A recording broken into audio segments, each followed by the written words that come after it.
Team Spotlight tonight. We're going to shine it brightly about 2 hours, let's say, to our east on the University of Tennessee.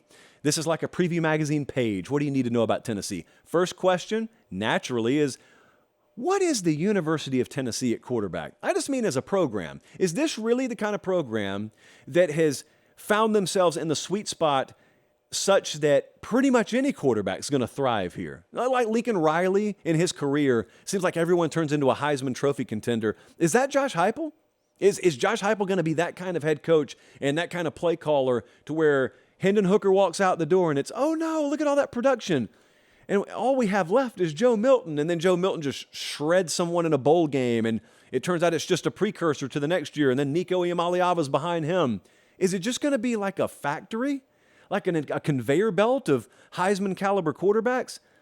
If it is, we'll start to learn about that this year, because all the preview magazines and all the talk is going to be, I don't know how they're going to make up for that lost production at quarterback.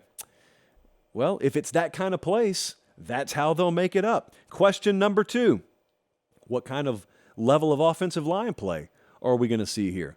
They got kind of 3 spots up for grabs in the spring: left tackle, right tackle, I think left guard also up for grabs. That's an area, and obviously that will heavily impact the overall play of quarterback.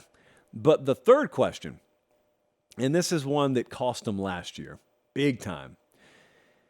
Are they going to improve in the back end of their defense? This is one of those that, unlike the other 2 questions I just asked, where if quarterback goes right, it could go really right. And if offensive line goes right, it could go really right. I don't know how right their pass defense could go this year. They don't look like, even at their best, they have a very high ceiling in their secondary. And last year, their secondary was 127th in the country in pass yards per game allowed. They were 76th in explosive plays per game allowed.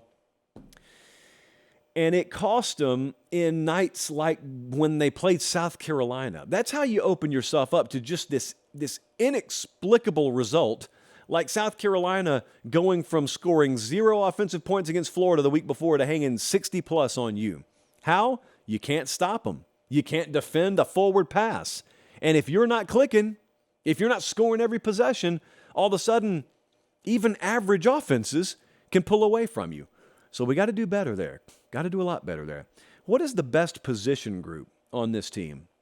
I think you could say quarterback, but like with a number of teams, we're going to skip past quarterback. Wide receiver is probably the best other position group on this team, and that's with Hyatt and Tillman both gone.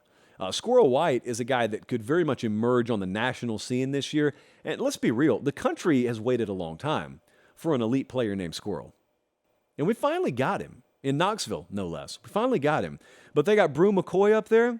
They got Dante Thornton. It was an under-the-radar transfer from Oregon. I thought should have been rated a little higher. He's in Tennessee now. Ramel Keaton, 5th-year guy. He's there. So they got a really good, solid stable at the receiver position. But if Squirrel White's not the breakout player on this team, and he very well could be, who will be the breakout player? You know where I'm going? I'm going a true freshman linebacker, Arian Carter, from just down the road in Smyrna, Tennessee, where a devastating loss was handed to us in the softball playoffs the other night, by the way. He wasn't on the team. He's busy getting ready to start probably at linebacker. He was a 4-star in this past recruiting cycle.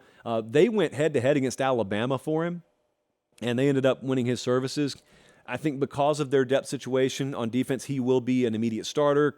I think he's got instant impact type potential, 6'1", 220. I'm not sure what weight they want him to play at, but this is 2023. Like, guys play at linebacker weighing less than that all the time, even in this conference. So Arian Carter, just going to take a flyer on him. Really good player, wanted by the best. So he's there now. As for the schedule, the Tennessee schedule, they play Georgia every year. They play Bama every year, or at least they have. Who knows what the schedule will look like in the future. Tennessee plays 3 of the top 15 odds teams in the country. They open, for the record, just across the river, just across the Cumberland River. We can see the stadium. It's clear as day outside our window.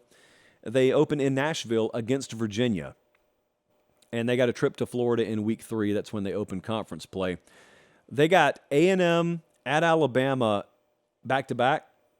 And that concerns me, obviously, because, I mean, those are two of the toughest games they play. But this is a landmine spot on anyone's schedule. When you play back-to-back road games, it's always tough. So in this particular season, Tennessee has a 3-week stretch. They play Texas A&M at home, they go to Alabama, and then they go to Kentucky the next week. Kentucky is off a bye. So while you're getting beat up against A&M and Bama, and you're going to Lexington a week after you went to Tuscaloosa, Kentucky's just been chilling. It's not the most favorable of late season schedule dynamics there. Tennessee could be a really good team again this year, and I've picked up on some doubt. I've picked up, as is usually the case, when you all of a sudden flash on the national radar, I've picked up on some doubters. We're going to have media days in Nashville in a couple of weeks, and I'm sure that'll be the talking point. How serious should we take Tennessee? That's why I just go hide in the bathroom sometimes at media days or in the snack tent. I'm sure that'll be really big here. I take them serious. And here's the thing. Here's what it'll sound like. How serious do you take Tennessee? I take them pretty serious. Oh, how do you take Tennessee seriously? I didn't ask for your opinion. You asked for mine. I take them seriously. I don't know what more you want me to tell you.